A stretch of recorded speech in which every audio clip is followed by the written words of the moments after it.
right, let us get started. Hi, everybody. I am Steve Levitsky. I'm the director of the David Rockefeller Center for Latin American Studies here at Harvard. Welcome to this week's Dr. Class Tuesday webinar, which is on the new right in Latin America. I'm joined by my awesome co-chair, Francis Segovian. Hi, everyone. And thanks, as always, to Paula Ibarra and Jillian Scales for making this production happen. I should note before I forget that today's panel is being translated into both Spanish and Portuguese. So if you wish to hear any or all of the presentations in Spanish or Portuguese, just go to the interpretation button at the bottom of your Zoom screen. I know we have the Spanish up and running, and Portuguese is pretty sure it's coming. Okay, so the political right is undergoing a pretty dramatic transformation in the last couple of decades in Latin America, maybe the last decade. During the 1990s and the early 2000s, really the most influential right-wing parties or parties on the Latin American left, Latin American right, were broadly liberal. For these parties in the 90s and the early 2000s, the main priority was free markets, social, cultural issues, things like religion, gay rights were really secondary or tertiary. And those parties, liberal right parties, had a lot of influence over policy in the 1990s. But turns out most of them failed to build any kind of a broad or sustainable electoral coalition. And in the early 21st century, many of them across much of the region are being overtaken by illiberal forces on their right flank. For this newer right, the emphasis isn't so much free markets, it's the imposition of order, the imposition of conservative values, and its discourse is very often laced with a really visceral hatred for the left that we didn't see in the 1990s. In recent years, the illiberal right, or some variant of the illiberal right, has come to really dominate the right side of the political spectrum in Brazil, Chile, in Colombia, Peru, in Bolivia, Guatemala, Costa Rica, and elsewhere. It's even on the rise in Argentina, Mexico, Uruguay. We organized this panel because we wanted to learn a bit more about the forces that are giving rise to this more illiberal right in Latin America and think about the consequences for democracy. We've invited three really outstanding scholars. I'm going to introduce them in alphabetical order, and that's the order that they're going to present. So the first is Lindsay Mayka, who's Associate Professor of Government at Colby College. Professor Mayka, first and foremost, is a member of the Berkeley Mafia. Her research and her teaching interests include social policy, citizen participation in policymaking, social citizenship rights, urban governance, and institutional change, with a focus on Latin America. She's author of a terrific book entitled Building Participatory Institutions in Latin America, out with Cambridge University Press a few years ago. That book examines the divergent trajectories of nationally mandated participatory institutions in Brazil and Colombia. If you've not read that book, I strongly recommend it. Professor Mayka is currently engaged in several different research projects, including, and I think this is what her talk today will draw on, grassroots mobilization by right-wing movements in South America, and also urban security interventions and how they affect the rights of marginalized groups. Professor Mayka has been a democracy fellow at the Ash Center for Democratic Governance and Innovation at the Harvard Kennedy School. That was a few years ago now, huh? Anyway, welcome back, Lindsay.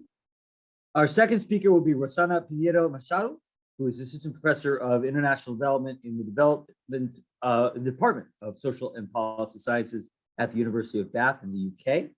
Her most recent work examines the rise of the radical right in Brazil and in the global South more broadly.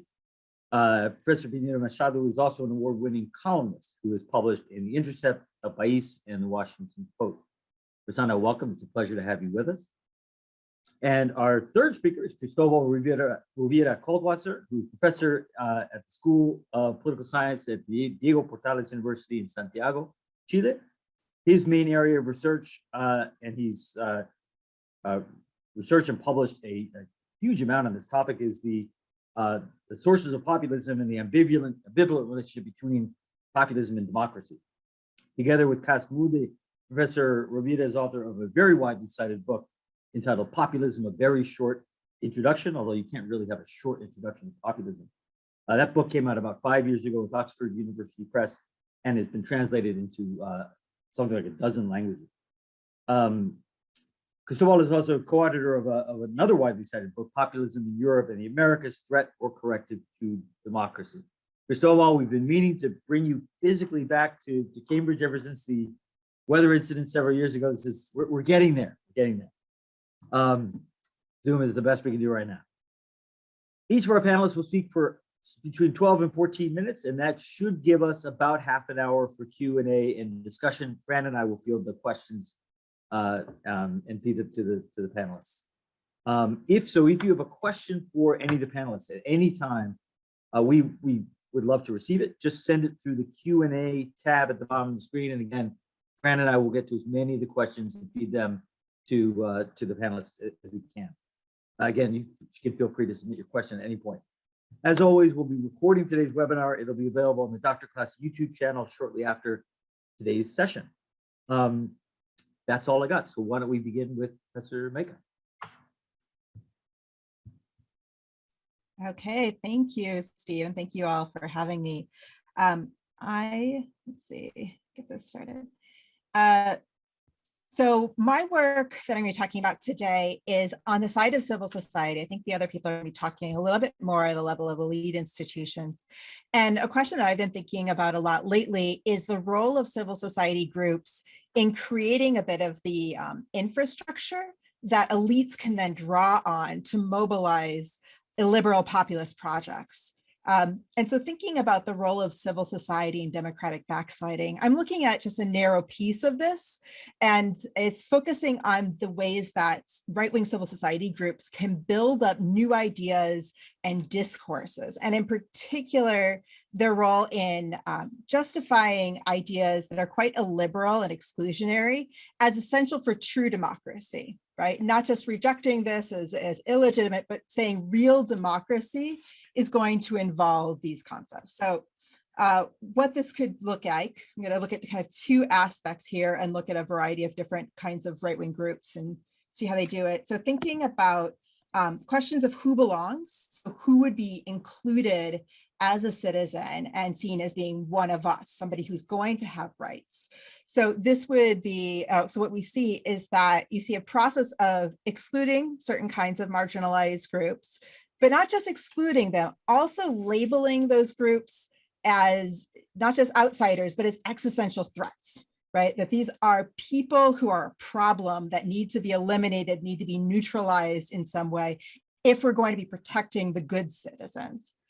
And secondly, thinking about what rights are legitimate, which ones are not. So what should the content of citizenship be? So here, logically, if you're saying that some of these groups are not real citizens, you're going to contest the ability of those groups to have some rights, and particularly rights that are related to their forms of marginalization. So I'll explain a little bit more what that looks like in a second. But then you're also going to demand violations of those groups' rights to protect the good citizens. If those are people who are dangerous,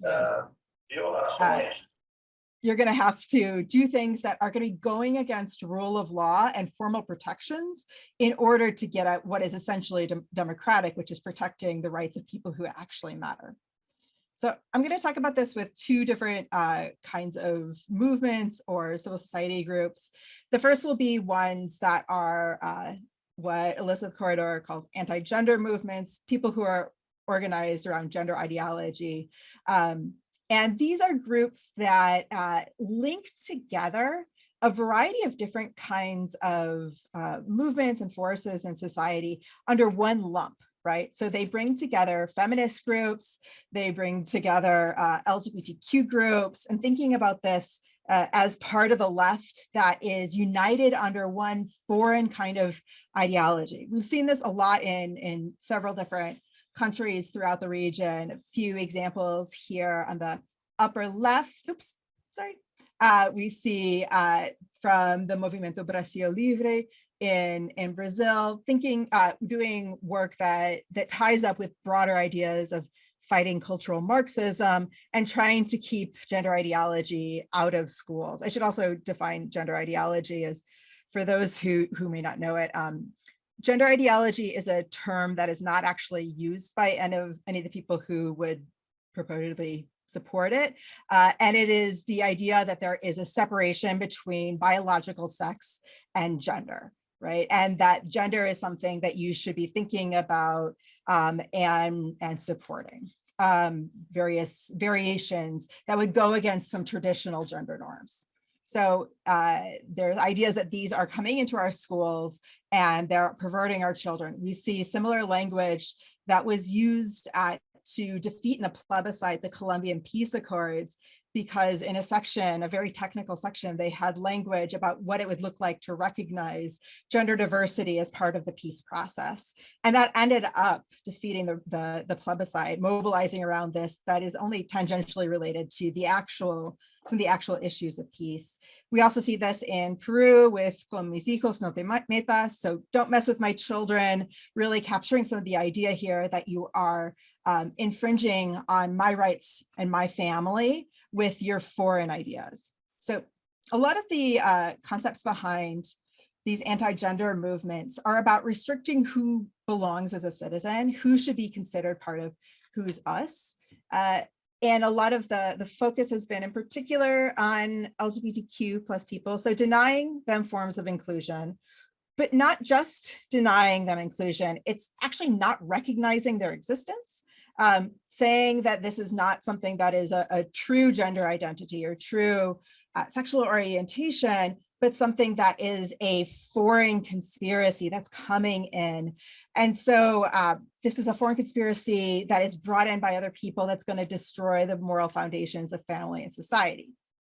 And that means that, like, proponents of this evil foreign conspiracy, you wouldn't talk about their rights. You wouldn't talk about, how do they belong in our society? They're outsiders, and they're doing something nefarious. And so the picture on the bottom right is from Brazil in 2017. And pictures of Judith Butler, who had come to Brazil to give a talk and ended up being attacked in the airport and burned in effigy. There were a series of protests and this focus on somebody who I think a lot of people in the United States may not even know who Judith Butler is, but she's this famous feminist theorist that is criticizing the concept of gender and thinking of gender as a performance. And so this is, Judith Butler is a really good symbol here of this foreigner who's coming in with these ideas. You also see on here, it says no pedophilia. And so that this is actually coming down to something that is going to be attacking our children and perverting them in this way. On the left-hand side, you see a political cartoon that gets at the idea that people are coming into our schools and imposing these foreign ideas and just turning them gay and ruining them. And so we have a redefinition of rights that goes along with this. So obviously extending recognition and rights to these people who are part of this nefarious conspiracy, that's illegitimate. But that the current levels of inclusion and gender sensitivity that are already there are the tyranny of a minority that are actually going to be threatening the rights of good citizens. And so you see rights language as being invoked to push for the exclusion of these groups, talking about right to the family, freedom of religion to some degree, but lots of rights language and talking about children's rights as well. So this is something that's going to be violating our rights. We see this also with civil society groups that have mobilized in favor of mano dura. So mano dura, hardline security policies or approaches to security issues. We've seen movements around gun rights and having greater access to guns for self-protection in Brazil. And some of the work that I have done with Yanilda Gonzalez in a paper that is going to be forthcoming at the APSR, which we just learned today, looks at participatory institutions and security and looking at groups such as neighborhood associations and local business groups, the ways that they organize and participate in those spaces to promote hardline approaches that would go beyond the strictures of rule of law. So in the bottom left-hand corner, you see a photo from a protest in Bogota, where you had some local merchants who were supporting the harsh removal of people experiencing homelessness and people who use drugs through mano dura approaches from the police. This is the sort of thing that we see that is discussed and talked about and framed as part of democracy. So what this looks like you're restricting who belongs, who is considered part of the polity. And so some of these marginalized groups, such as people experiencing homelessness, young Black men in particular, people who are drug users, are defined as problems. They're inherently dangerous and criminal. They're not citizens who have rights. They are something that needs to be eliminated.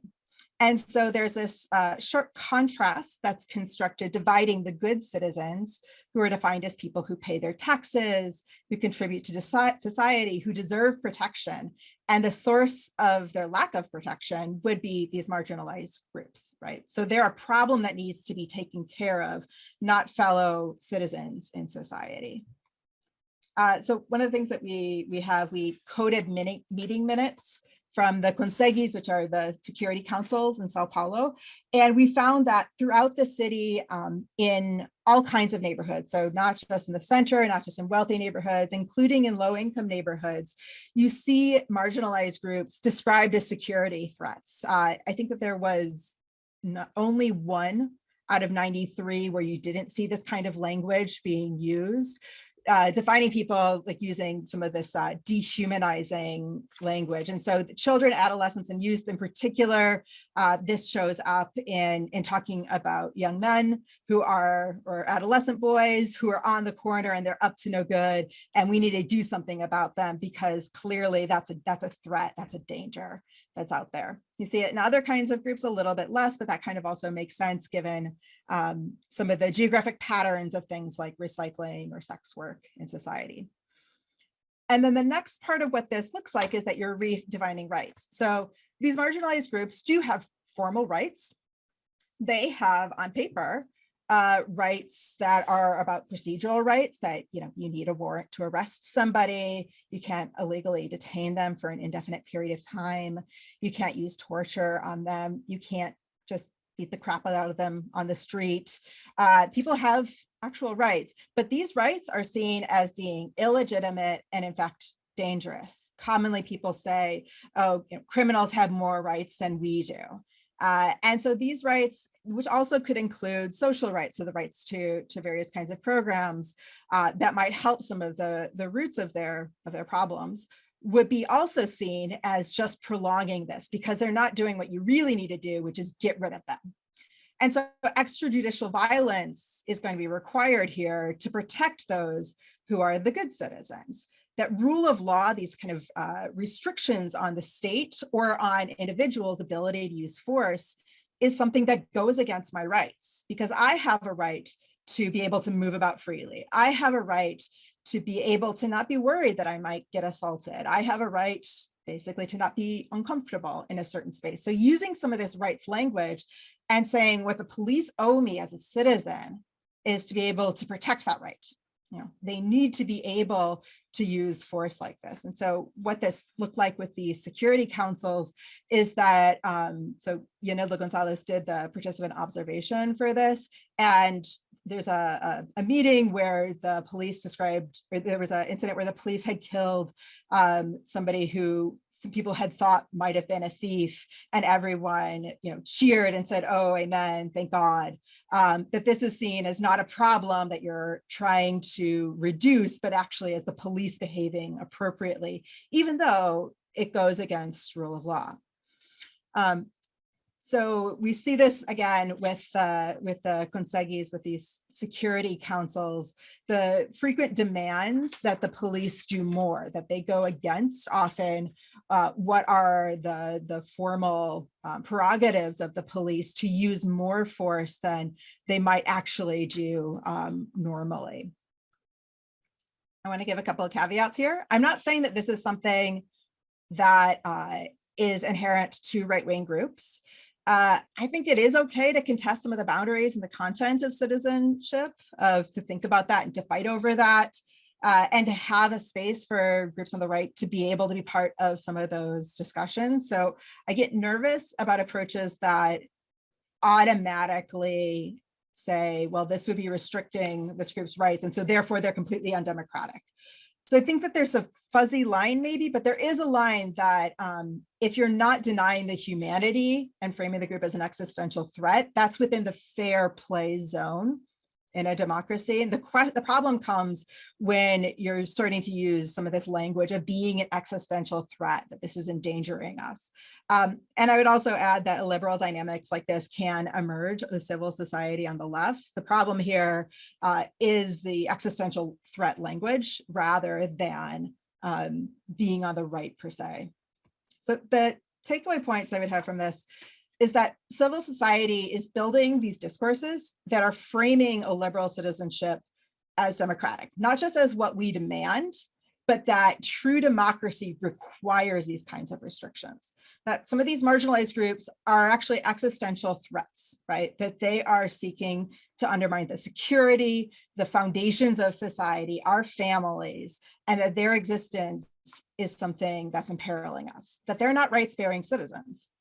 And what this means is that rule of law that protects marginalized groups is actually undermining democracy for the good citizens, right? That is a danger there. And so we need to be pushing for that.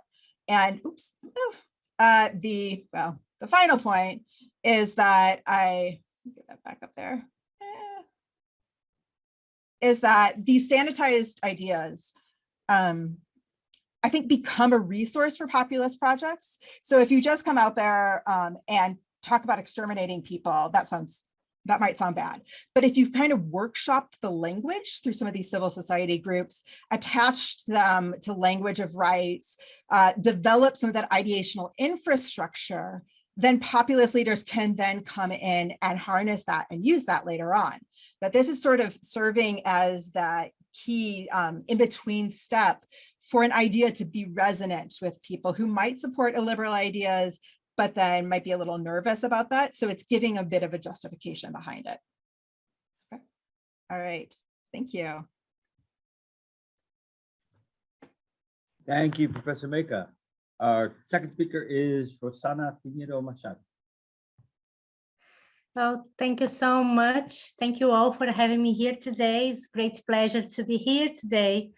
In my brief talk, I'm going to discuss Bolsonaro's support among low-income groups based on two recent ethnographic projects in Brazil. So I need to go one slide by one here. So in a panel that discusses the new right in Latin America, the most challenging question for everyone here is to define what is new in the new rights in the region marked by persistent authoritarianism and populism. I have argued that we need a new framework to understand the rise of the far right in countries like Brazil, dislocating the Euro-American experience from the center of analysis. It, of course, doesn't mean that we need to ignore the global north experience. But the scholarship on the new right places the events that led to Brexit and Trump at the center of analysis: economic recession, dismantling of welfare state and de-democratization, frustration with liberal democracy, resentment of the working class, and hate against external enemies. But this model doesn't necessarily fit the trajectory of emerging economies in which the rise of the far right or the radical right occurred alongside economic growth and democratic consolidation. Millions of people were being removed from the poverty line, fostered by the idea of upwards mobility. And these sectors don't cultivate any kind of nostalgic feelings about the collapse of the welfare state, for example, because this past has never existed before, and they don't resent external enemies, but internal ones. Bolsonarism is an encounter of and the renovation of long-standing major forces: authoritarianism, religious conservatism, hyperliberalism, and coloniality. And my ethnographic work shows the encounter of these futures, understanding the far-right support from the perspective of emerging economies, contradictory development models, meaning the economic growth that fostered the so-called new middle classes and the entrepreneurship amidst harsh labor precarity. My first research project on the subject was a 10-year longitudinal ethnography in a low-income favela in the paradigmatic Porto Alegre, the seat of the World Social Forum and participatory budgeting. And the main question for me, someone from Porto Alegre, was how did the city where another world was possible turn right? My research partner, Lucy Skalk, and I investigated the impacts of inclusion through consumption and financialization on the poor's political subjectivity. On the ground, following the same subjects for 10 years, and now more, we sought to verify if neoliberal policies such as inclusion through consumption provoked depoliticization. So the literature actually has found a consensus that democratization, that neoliberal policies and democratization causes depoliticization. But our answer is a little bit more complex than that. Part of our research findings focus on women's individual, interpersonal, and collective power brought about by financialization and inclusion through consumption, because as individualizing and as neoliberalizing these policies are, they provided women with financial autonomy, helping to break or just trying to break the cycle and the patterns of servitude in Brazil. These women didn't vote for Bolsonaro in 2018, and they still don't vote for him. But today, from now on, I'm going to focus more on the male voters, and Lucy Skalk and I argue that the massive support, Bolsonaro support of our male interlocutors, ordinary citizens that once voted for Lula, is the result of a crisis of self-worth or an existential crisis. The context of 2018 was marked by a multidimensional crisis in Brazil, economic and political alike. In Porto Alegre, at least, this fact was coupled with a profound urban safety crisis. Our male interlocutors felt they were losing authority as female political voices were emerging because of the gender ideology, which unleashed a crisis of masculinity that is also related to employment and urban violence. Our interlocutors because of the economic crisis, they no longer had credit cards and they accumulated several debts. To them, the main thing that Lula era brought about was material comfort. Without money and jobs, they no longer could buy things. On top of that, they lost the few things that they had acquired in everyday muggings. All our interlocutors had already been mugged several times, all of them, several times. The point is, they lost the structuring element of their citizenship and recognition, and this was fostered by the Lula era. The support for Bolsonaro represented a reconciliation of an existential crisis in order to a meaningless world and a reconnection with a kind of politics. Studying these male voters, we came across a kind of ideal type, the Uber right, or what I call in my book, the Uber Minion. So they are low-income workers who reject the working class identity. They are the product of the economic growth. They despise the poor. They think that the poor are lazy and the vagabundos, the criminals, and they defend the death penalty and they are pro-gun. They don't have any nostalgia about the past, about lost jobs. They keep dreams of a better life through individual merit against the welfare programs or affirmative action. They prefer, as they say, to be slave of themselves, of their own, and in a sort of self-exploitation. And they call themselves the CEO or the boss etc. So they work very isolatedly, and they reject working class identity, as I mentioned before. And of course, they also keep a faith in God and private property, and keeping conservative and patriarchal roles in family and the politics. So although the poor's identification with the status quo is an old and very well documented phenomenon in both Weberian and Marxist literature, observing how these workers, especially platform workers, fiercely supported Bolsonaro, led me to further explore this phenomenon to understand the political impact of platform labor, the platform labor impact on political views. In emerging economies, we have enough evidence that these sectors, especially emerging out of poverty, they constitute the hardcore support for authoritarians, not quantitatively, but qualitatively. During the pandemic, for example, Bolsonaro, these populists, they addressed low-income workers and entrepreneurs very efficiently. And for example, fostering the hashtag Brazil cannot stop against the hashtag stay home. The fact is that the political consequences of platform and digital economy are still unknown. This new project is investigating how labor platforms are facilitating the support for populist authoritarians and therefore reinventing the far-right online hegemony. We know that there is a sociological symbiosis between the values of these platform entrepreneurs and authoritarian politicians, based on the entrepreneurial spirit, for example, on how they believe in the self-merit, for example, and competitiveness.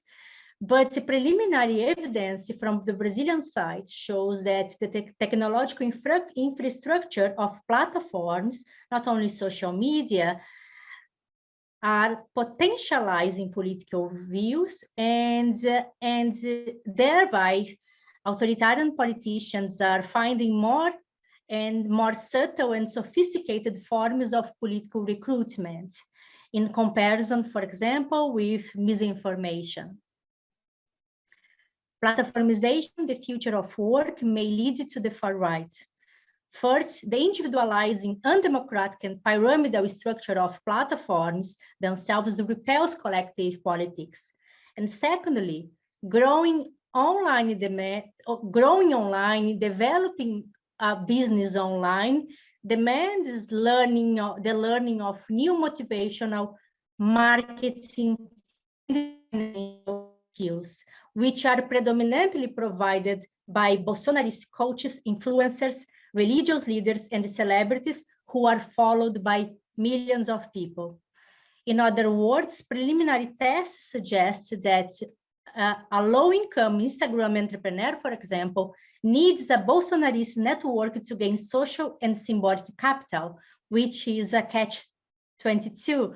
If they want to grow, they need to engage in a Bolsonarist kind of network, and network of coaches and influencers and celebrities and mediators.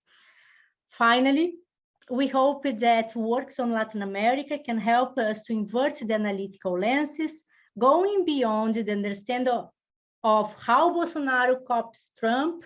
We know a lot about it, and illuminate which kinds of lessons the world can learn from countries marked by persistent and growing authoritarianism and precarization. Thank you so much. Thank you, Rosana. Our third speaker is Cristobal Rovira. Let me share screen to show you my PowerPoint.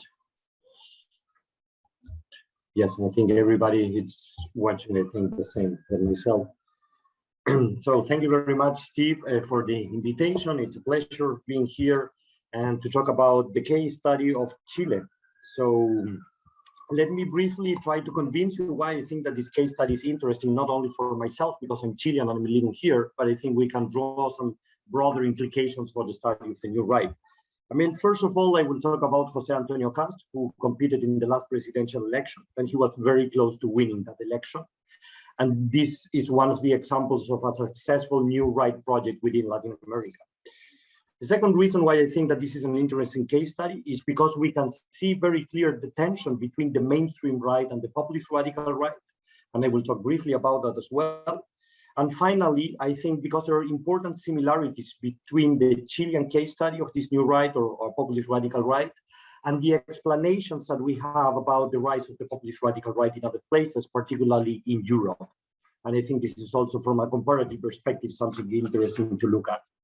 So briefly, I will talk something about background information about Jose Antonio Cast and the Partido Republicano. Secondly, I will present some preliminary evidence about who voted for Jose Antonio Cast in the last presidential election.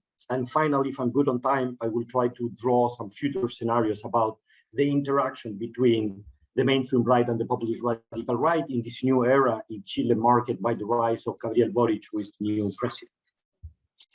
So I suppose most of you are familiar with Jose Antonio Cast, but again, I will give you some very brief and background information about himself. He's a long-standing politician who is very well known because of his trajectory in the Unión Demócrata Independiente, who is a long-established right-wing party in Chilean politics, but who in 2017 decided to go out of the party and to run as an outsider, so to say, and he was able to obtain roughly 10% of the vote. In 2019, he created a new political party called the Partido Republicano, and if you look at the origins of the party, he continually praises figures like Jair Bolsonaro in Brazil and Santiago Abascal in Vox. In fact, there are pretty interesting similarities between the evolution of Vox and the evolution of the Partido Republicano and the origins of both parties as well. And the other aspect that I think it's also important to mention, if you look to the classical definition of the populist radical right coined by Casmude, which says that these parties are able to frame politics through the interaction of authoritarian, populist, and nativist ideas, I would say that Partido Republicano, Jose Antonio Cast, fits that definition. As I mentioned here, I think that in this case, authoritarianism is the driving ideology of these three components. And the issue of nativism is relevant not only because of anti-immigrant sentiments, but also because of the relationship or the way in which he frames the Mapuche problem in the case of Chile. And finally, about background information, if you look at the electoral propaganda of the 2021 election, the driving ideas in his programs were mainly related to crime and security, so law and order. Secondly, he was talking a lot about corruption, and this was linked to the necessity of implementing real neoliberal policies. A lot of emphasis on moral issues, particularly on gender. And finally, he was also interested in politicizing the issue of immigration. So last slide about the Partido Republicano. If you look at the first round of the election, Jose Antonio Cast was the main winner. He was able to get 28% of the vote. Nevertheless, I think that we need to be careful of how we are going to interpret that result. If you look many of the news, they were saying like Chile is voting for it's moving to the far right. But I think that we need to take into account that turnout level was less than 50% of the vote. This means if you take into account the whole of the electorate, it's roughly 13% of the Chilean population that voted for Jose Antonio Cast. And I think that is important to consider. And the second message I think it's important to take into consideration is fragmentation of the political space. As you see, these are the two main winners, but the two together, Boric and Jose Antonio Cast, got a bit more than 50% of the vote, again, with a participation of less than 50% of the vote. Other aspect that it's important to mention is that the mainstream right was not particularly successful. The candidate of the mainstream right is Sebastián Sichel, and he got the 4th place. And the same happens with the mainstream left. Jasna Proboste from the Christian Democratic Party got just the 5th place. And this shows against the transformation of the political landscape in Chilean politics. Finally, if you look at the lower chamber, what happens here, Partido Republicano was able to get 15 members in the lower chamber, which is roughly 10% of the lower chamber. It's okay for a new party, but the main winner is the mainstream right. And this is a coalition between Evópoli, UDI, and RN, which are the main established parties. And I think this is important to consider because something that I will talk at the end about the interaction between these two different right-wing groups in Chilean politics. Let's go now for the election in 2021. I will present you some preliminary analysis of some data that I'm analyzing. Here is some basic information about that. Probably the most important thing that I have to mention, this is a work in progress that I have been doing with Rocio Salas and Lisa Zanotti. So they are the persons who have been really working hard, much more than myself. So if you think these are great ideas, it's because of them and not because of myself, but we are writing together this paper anyway. So what we are doing with this electoral data that we have, we developed the following question to analyze who are those who support and rejected the different electoral candidates in 2021. And as you can see here, the question that we developed is something that says something like, how likely is that you will vote for each of the candidates in a scale from 1 to 5? If you will tell me I will definitely not vote for Kast, I will frame you as someone who is against him. And if you tell me, you give me the number 5, you are going definitely to vote for him. It's someone who has, so to say, a very strong feelings in favor of that candidate. And this is a sort of proxy for positive and negative partisanship, if you want. And here I put like the boxes for Kast and for Boric. And the interesting fact here is that both candidates are relatively similar in the sense that the blue line is relatively high. So they have like a bit more than 10% of the population that are positive feelings towards them.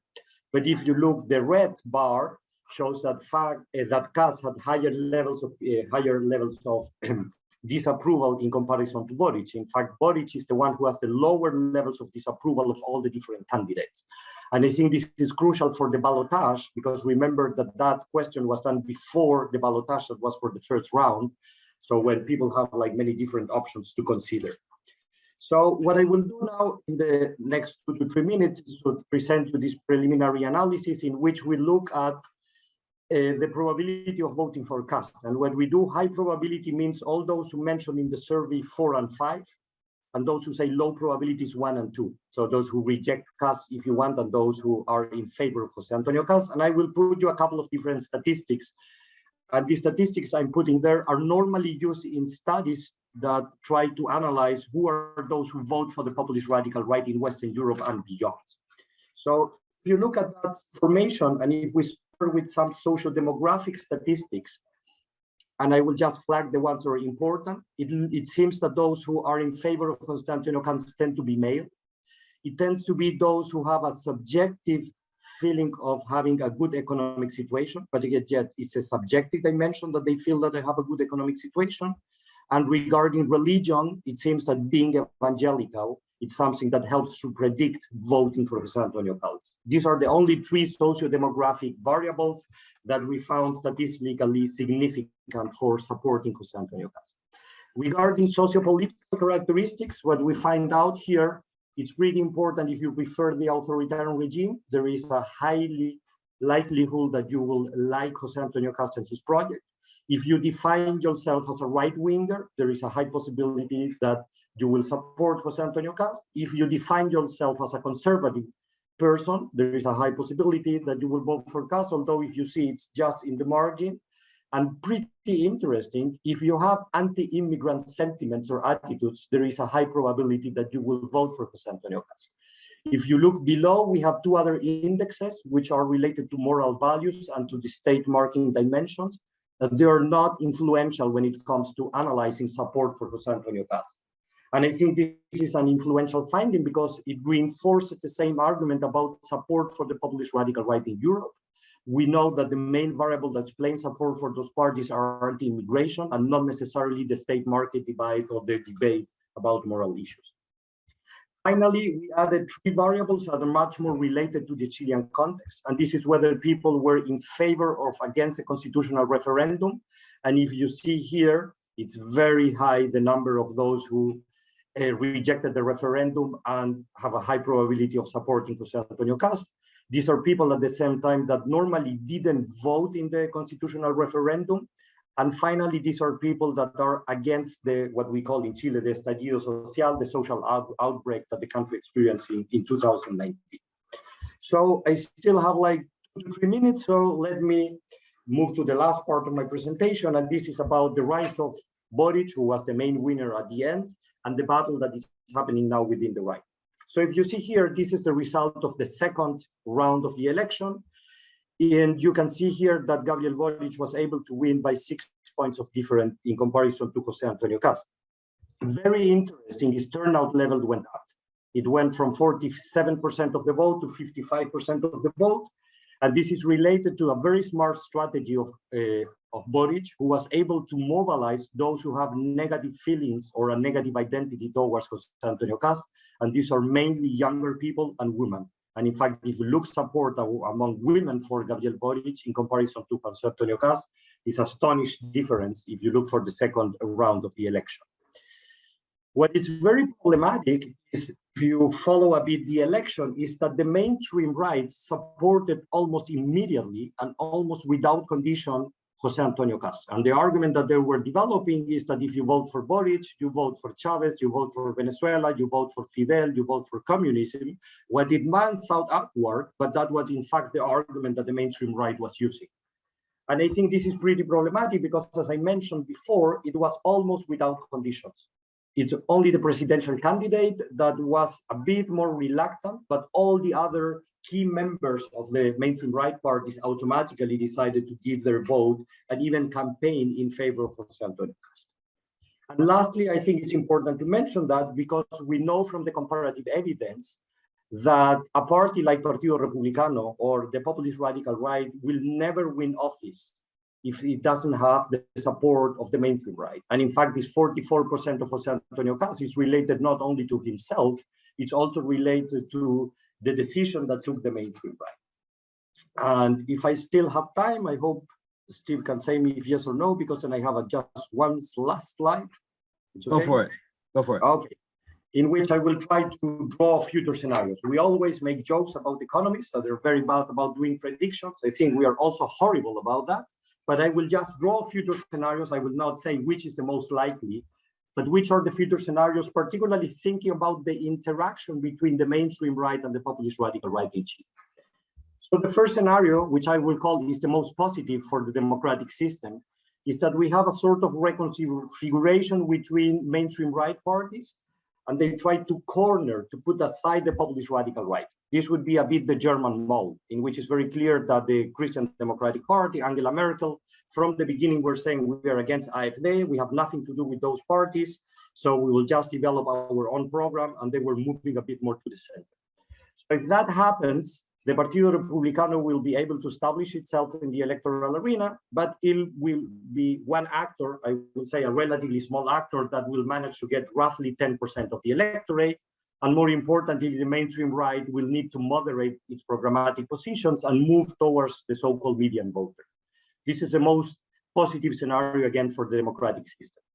The most threatening scenario for the democratic system is the opposite, in which we will see the consolidation of the populist radical right and the decline of the mainstream right. And I think the example is very obvious here. I would say is what is happening in the United States with Donald Trump, although I think it started even before Donald Trump. And here what will happen is that the Partido Republicano becomes the big brother and the mainstream right becomes the small brother. And then you have a symbiosis, so to say, between the mainstream right and the populist radical right. But if that happens, the real winner in terms of framing on ideology is going to be the populist radical right and not the mainstream right. And finally, a third scenario that is something in between of these two ones that I have depicted. It's what I will call the implosion of the right and a sort of internal struggle that it doesn't have like an end, so to say. The example to a certain extent would be here what is happening since a long time in France. What happens here is that no of these parties, I'm talking about the mainstream right and the populist radical right, is able to become hegemonic. So there is a continuous battle between these different organizations, so to say. And because of that, collective projects becomes irrelevant, and you have always struggle between different political leaders. So today is between Cast, and the day of tomorrow it's going to be different factions of the mainstream right who are going to put their own candidates, for example, for the presidential elections, but without possibility of building long-term political projects. And I leave it to the audience to think which of those scenarios is most likely and possible. Thank you very much. Thanks to all three of you both for incredibly interesting presentations, thoughtful presentations, but also being pretty timely. So that leaves us a decent amount of time for for questions. So let me lead off with 2 or 3, and each of you should, a couple of these might go specifically to people, but you should feel free to take up the questions that you want to take up. You don't have to answer them all.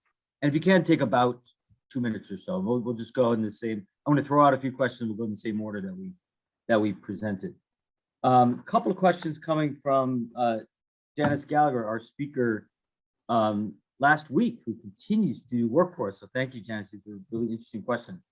One is a question that's targeted mainly at Lindsay, which is who, if anybody, is countering the framing of illiberal right civil society groups? Are there either politicians or grassroots organizations on the progressive side that are pushing back? And if they're not, if they're pushing back weakly, why is that the case? Why is this like that?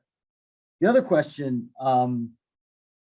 I guess, is primarily for Rosana, which is that a lot of these, presumably a lot of the kind of working class, lower middle class Bolsonaro supporters that you have been studying, where does this hyper individualist pull yourself up from the bootstraps ideology come from? These sound like, you know, typical US Tea Party right wingers, but that's not a particularly pronounced ideology in much of Latin America. And in fact, many of the people who you're studying presumably benefited from at least some of the expansion of social programs in Brazil in the early 21st century. So where are these ideas coming from in general? Couple of more questions. One question, this is from me to Cristobal on the future scenarios. It seems to me like your US scenario, though possible in a sustainable way, doesn't seem terribly like, it seems less likely than the US because of the party system. I mean, once the far right sort of captures the Republican Party, it gets this sort of almost automatic institutional hegemony. In a more fragmented party system, certainly a multi-party system like Chile's, that seems less likely and probably less stable. If that's right, if we're not headed for hegemony, what do you think, based on your knowledge of public opinion, the sort of ceiling for that sort of programmatic appeal is? In the United States, it looks like it's maybe 35 to 40% or sort of will be sort of support this sort of illiberal right appeal. Brazil looks like maybe it's broadly similar to that. You mentioned 10%. That seems a little low. What's the South? How far can this programmatic appeal go? And then there's one question which I throw out to any of you, but if you feel like it's too far afield, you don't have to take it. One of our in the audience asked whether you could speak to the phenomenon of Bukele, who's a right-wing, a populist who emerges in the context of a terrible security situation, but is not necessarily characterized as right-wing. Is this something that's comparable to right-wing populism in countries you studied, or is it something different? We'll stop there, and then Fran will take the next round. So why don't we start with Lindsay? Yeah, so I wish I could say more about Bukele, but I feel like I would just be going too far out on a limb. He's somebody that I watch, but I don't have enough concrete things to be able to explain. So for Janice's question, the first thing I would say, well, so, I mean, I would kind of divide these into the two groups of people mobilized around gender ideology and then people mobilized around Mano Dura. For the gender ideology, I would, they're a counter movement, right? So they're responding to tremendous developments that we've been seeing on gender and in particular LGBTQ inclusion. And so those groups are pushing back, feminist groups are pushing back.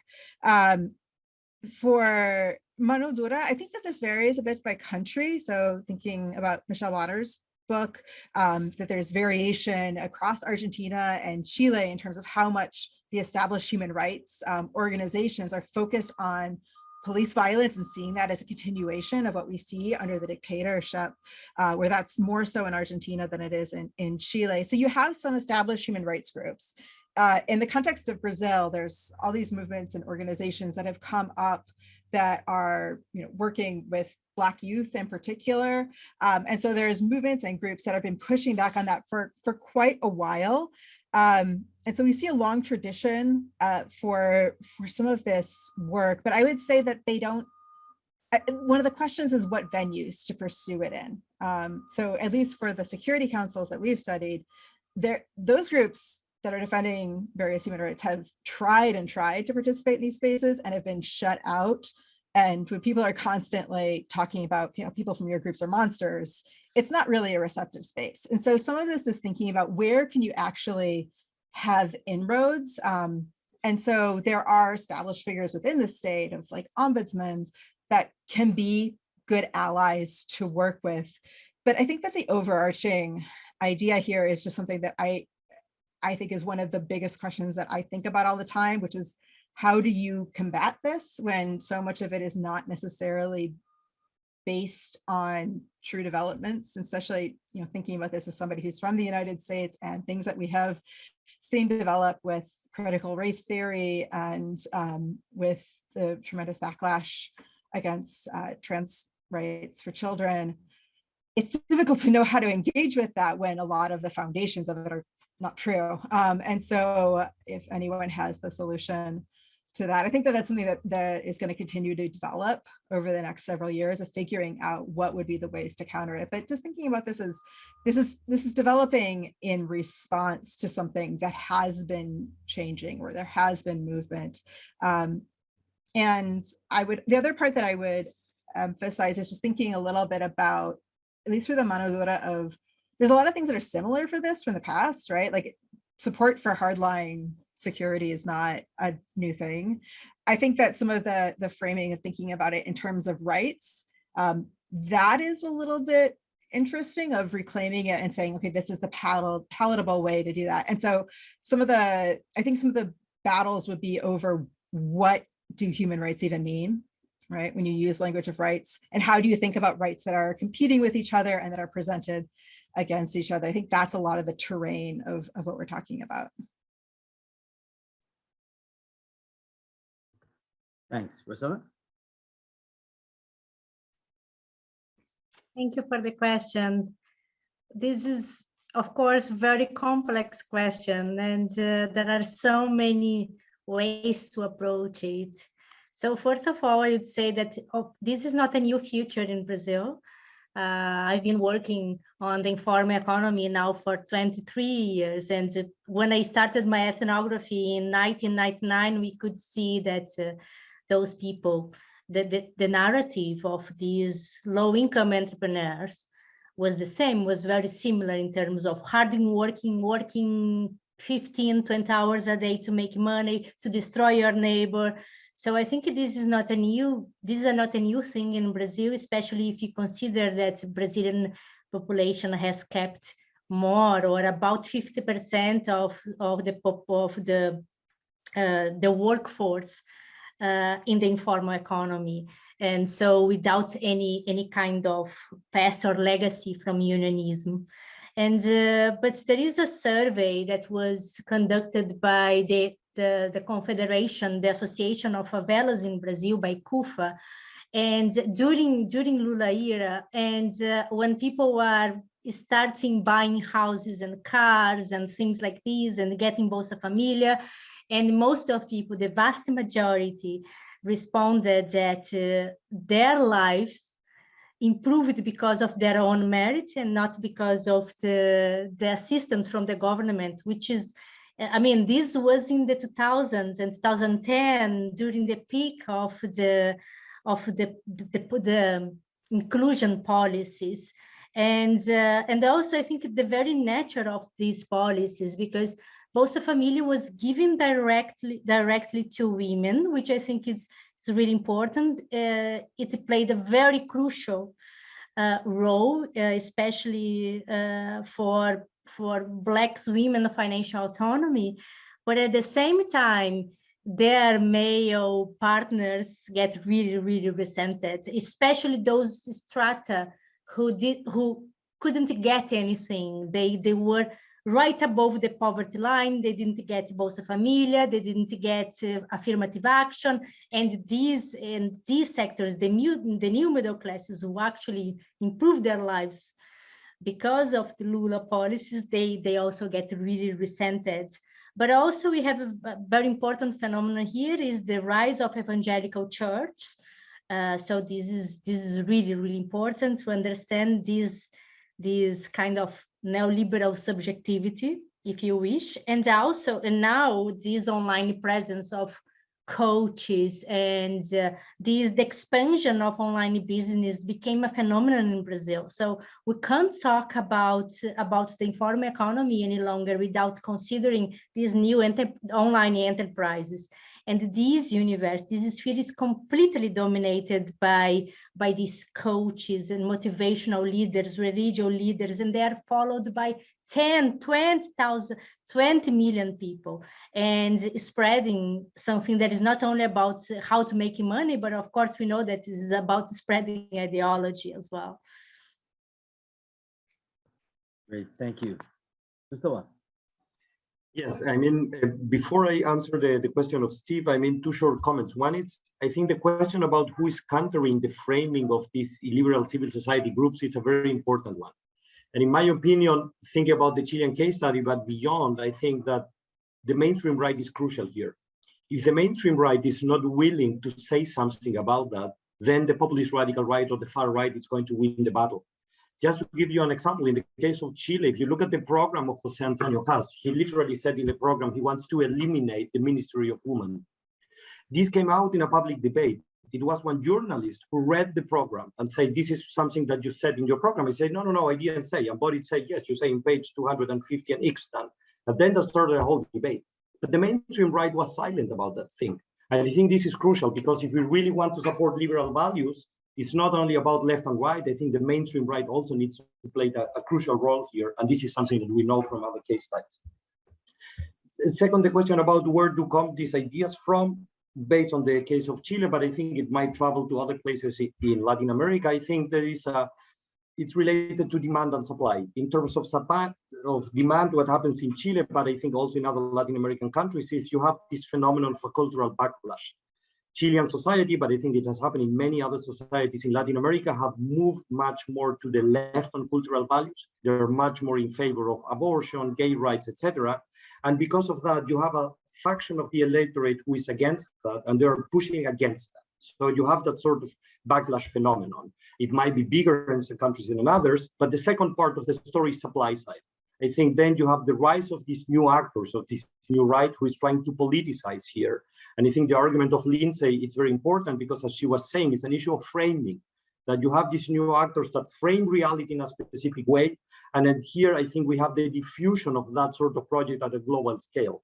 I think that you cannot understand Jose Antonio Cast without watching videos of Santiago Abascal or without watching videos of Bolsonaro, etc. So this diffusion process is taking place. So now I go to the question of Steve about these future scenarios. You are right that if we think about the party system variable, it's less likely in Chile than the United States. My fear is that scenario would look a bit different. In which sense? That we will still have like the two different parties, or let's say the mainstream right coalition and the populist radical right one. The key question is who is going to be the crucial actor within the system.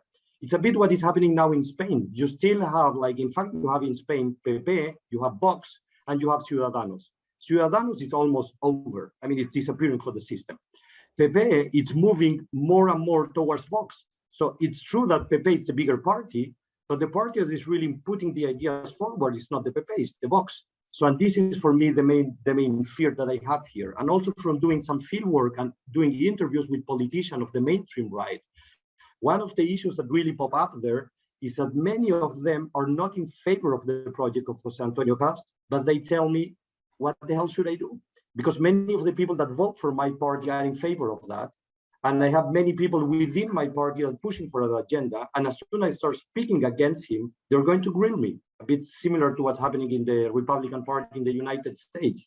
So I think it's a moving target. We don't know how it's going to evolve, but I think this is problematic. And finally, regarding of the ceiling of the project, you are right. In the very positive scenario, the German mode, it stay at this 10%, but this implies that you have a very strong mainstream right-wing bloc that it's able to make a distinction from the populist radical right. But if you move much more to the Spanish scenario, in which you have an interaction between the two, it can go up to a third of the vote, probably like a max of 30–35% of the vote, which again is not enough for winning office unless you build a coalition with the mainstream right. And this is why that sort of coalition building is so problematic, I think. Thanks. Those are great answers. I'm going to turn over the baton to my smarter partner. Yeah, right.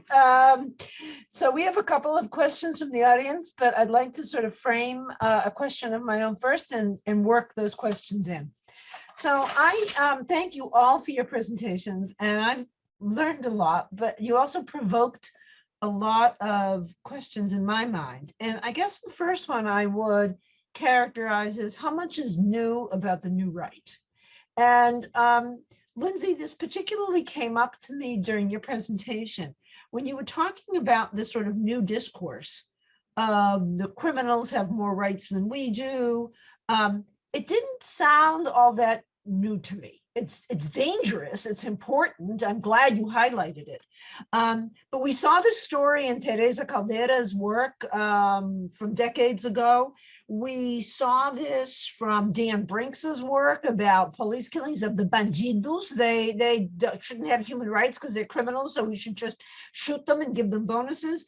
And, you know, this is how I remember Jânio Quadros winning the mayorship of Sao Paulo in 1985, was he made the exact same appeals.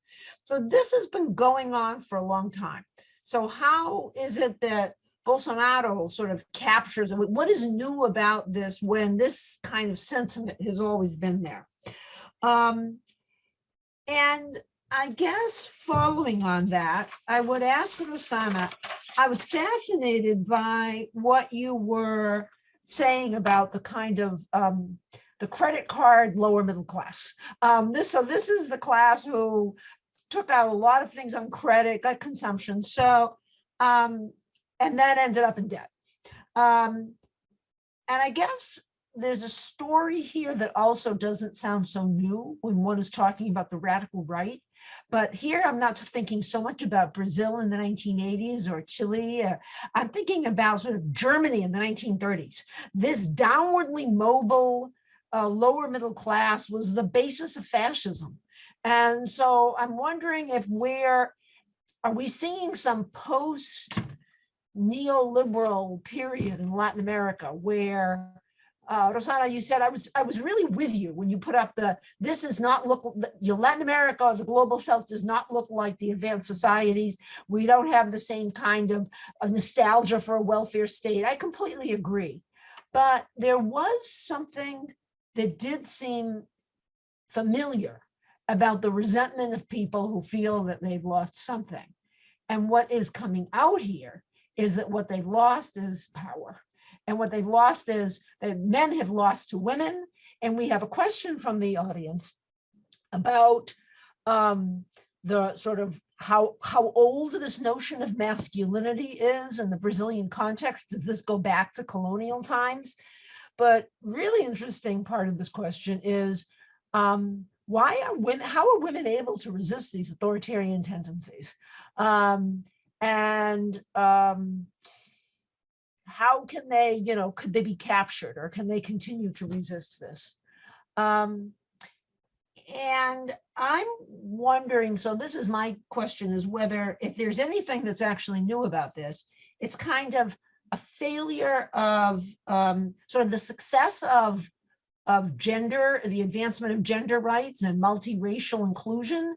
And it's the failure of neoliberalism, not so much in the economy. I mean, there were some things that worked and some things that didn't, but the failure of neoliberalism to generate an electoral base. It was good for a while when people got cell phones, and so they might be happy in one electoral cycle. But after that, the minute things go wrong, it's not quite enough of a. Steve started this session out telling us that the right we came to know in Latin America was a neoliberal right, and now we're seeing something very different.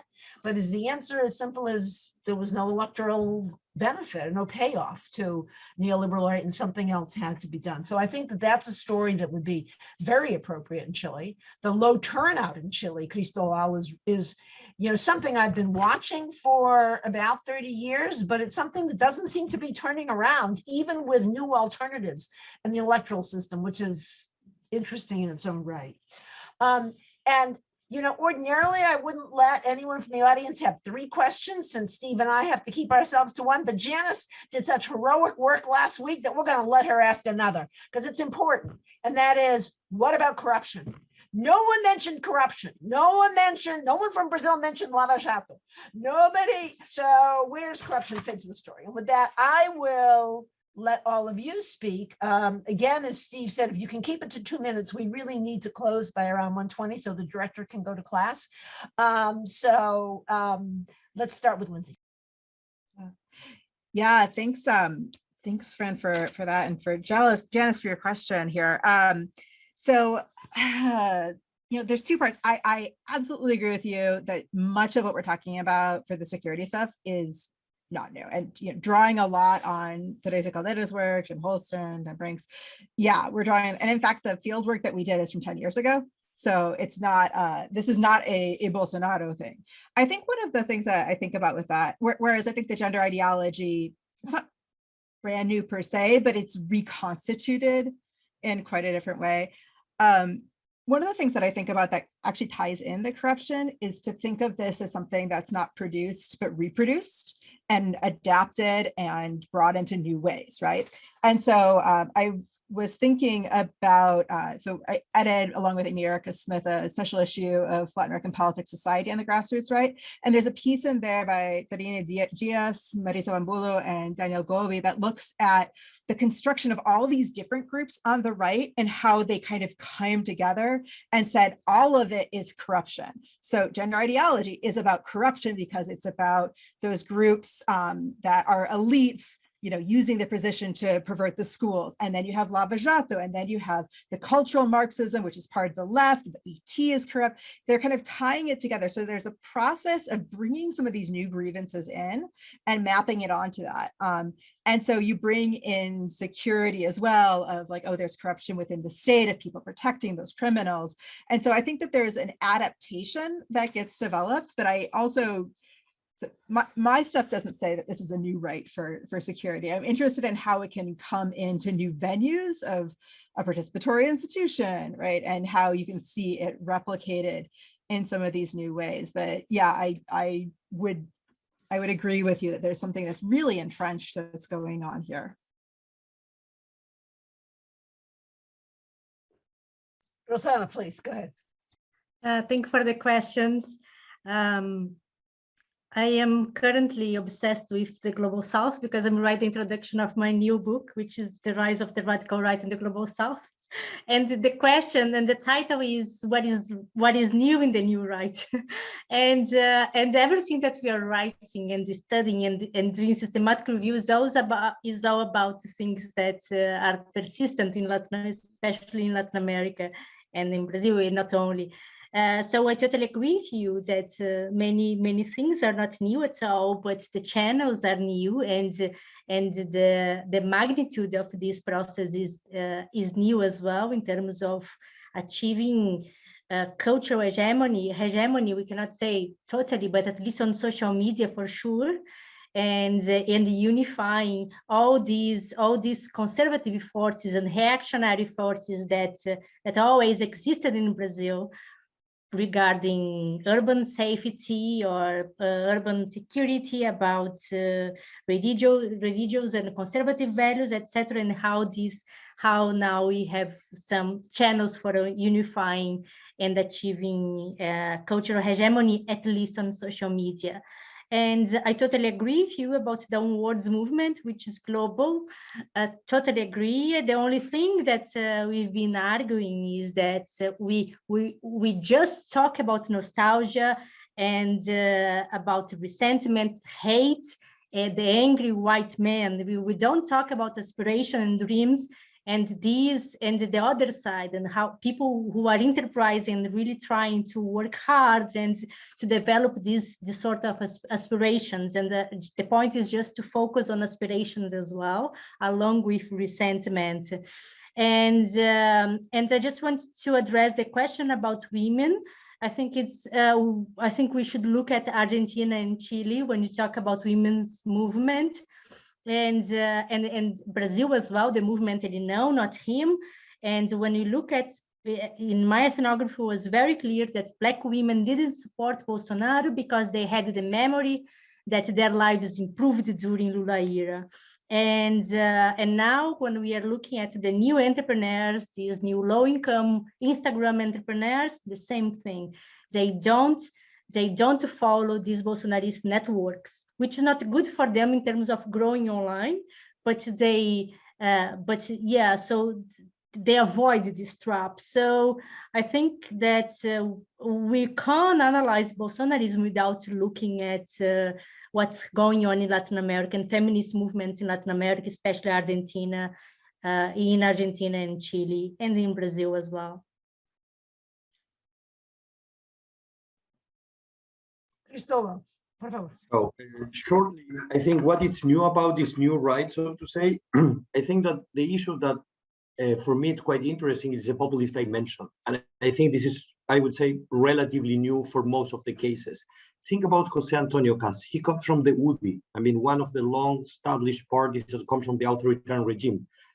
Jaime Guzman, who was the founder of the UDI, I mean, he was killed, but if he will be alive now and he hears a discourse of Jose Antonio Caz, he will say, what the hell is going on? I have a politician who is talking about the corrupt elite and the pure people. What is this? I mean, this is not how the UDI started.